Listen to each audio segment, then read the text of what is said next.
Hi everyone, I'm Susan Harrow, media coach, marketing strategist, and author of the best-selling book, Sell Yourself Without Selling Your Soul, published by HarperCollins.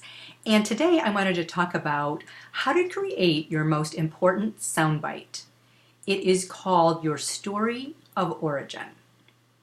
And it's called that because it's where you began and what gave you the incentive to create your business, book, product, service, or cause. And the reason why it's the most important soundbite that sets you apart from everyone else is that it's unique to you. And also, it's the most important soundbite because every journalist, producer, any interview that you're going to be in, they're going to ask you the question, why do you do what you do? Why did you start your business? Why did you write your book? Why are you involved in your cause? So that is a question that you absolutely need to have prepared. What is it? It's the soundbite, which is the story that tells why you do what you do and how you came to either have the idea for the book or why you're involved in your business. A couple of examples of stories of origin can be, they either start from, oh, I had this childhood interest that has carried me all the way through adulthood, and you want to connect that together. It can be a hobby, it can be an interest, it can be a love. So for example, someone who is working at the SPCA, for example, has always loved their first puppy. So they carry that love of animals all the way through to what they're doing today. The second soundbite is called your aha moment. Oh my God, something happened that changed your life. You had some brilliant idea or some thunderstruck thing actually happened that inspired you to do what you do. Another variation of that aha moment is a severe change or accident, or this is another kind of lightning bolt that comes down to you that is something that shifted your life on a dime. So an example of that would be like Christopher Reeve, right? Who became paralyzed and then became an advocate for paralyzed people all over the world. So it doesn't necessarily have to be a traumatic event, by the way, but it can be just a dramatic event, let's say that, okay? Trying to think of if there's any other types of stories of origin. Oh, one of the most common ones too is something that connects your past to your present, and this can be ancestral. This can be your relatives, your grandfather, your mother, your grandmother, someone even further in the past that has influenced you to become the person that you are today. So example from my client Kristen Sherline, who some people call the blanket lady. She was a graphic artist and left all of that behind to create these beautiful blankets that have affirmations on them.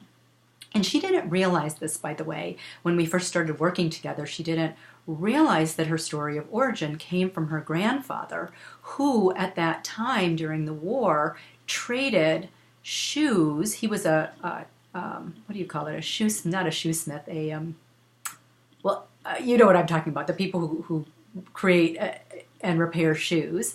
He traded shoes for chickens. So he would make sure that every child in the town had shoes, and then he got that food in return, right? And she said she didn't realize that essentially she's trading shoes for chickens by creating her blankets that she would then give to charities to help support them. So connecting your past to your present is a very powerful way too. And sometimes, by the way, it's not like you know it right away. You know what your story of origin is. The process that I go through with my clients typically is, let's just talk naturally and hear the way that you speak naturally and start talking about how you came to be where you are today. Because oftentimes it's that connection that people don't see necessarily until they start talking out naturally. Because what I found, and neuroscience proves this out, is that when you're not in your thinking brain, when you're just in a relaxed state and you're actually just talking freely, all of the right answers come. This is the same part of the brain that lights up in jazz musicians when they improvise. So essentially what we're doing is we're improvising with our talk, right? We're improvising as we chat. And then that beautiful thing comes out unexpectedly. And then we craft that story. Like we craft it to have a beautiful beginning, middle, and end. So it might come out perfectly, almost, and then we just craft it to make sure that it's ready for media. So that is your story of origin, whether it is a hobby or love from your childhood, an aha moment, a thunderstruck change in your life, or something from your ancestral past. So I hope this has been helpful to you. I'm at prsecrets.com, and I have lots of free things there for you. One of the most popular ones, by the way, is the 100-word email to get the media to call you. So that's one of the first steps that you want but make sure that you've got your story of origin soundbite down before you actually contact the media. So I'm Susan Harrow, media coach, marketing strategist, and author of the best-selling book, Sell Yourself Without Selling Your Soul. And I look forward to talking to you next time.